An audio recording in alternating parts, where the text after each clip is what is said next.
ఆయన ఇశ్రాయేలీలకు కూడా దేవుడే.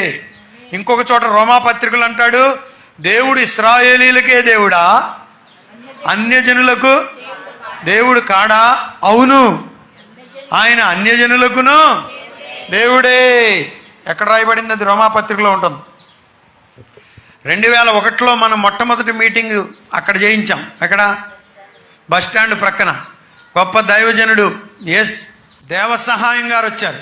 బావుదేవరపల్లి నుండి వెళ్ళి చీకొండూరులో అద్భుతమైన పరిచర్య చేశారు. నాన్నగారు నాకు చెప్పిన మాటల్లో ఒక మాట ఏంటంటే, నాన్న, దైవజనుడు దేవసహాయం గారిని దేవుడు బలంగా వాడుకుంటున్నారు, పోటీ మీద శామ్యుల్ గారిని దేవుడు బలంగా వాడుకుంటున్నారు, వాళ్ళిద్దరిని పిలిచి మీటింగ్ పెట్టాలని చెప్పారు.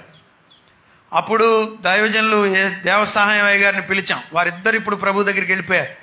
అదే సంవత్సరం మరీ కుమార్ గారు కూడా మన మీటింగ్స్కి వచ్చారు.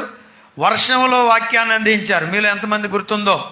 అన్యజనుల మధ్యలో దేవుడు యూదులకే దేవుడా, అన్యజనులకు దేవుడు కాడా అంటున్నాడు. అవును, రోమాపత్రిక 3వ అధ్యాయము 29వ వచనం రాసుకోండమ్మా.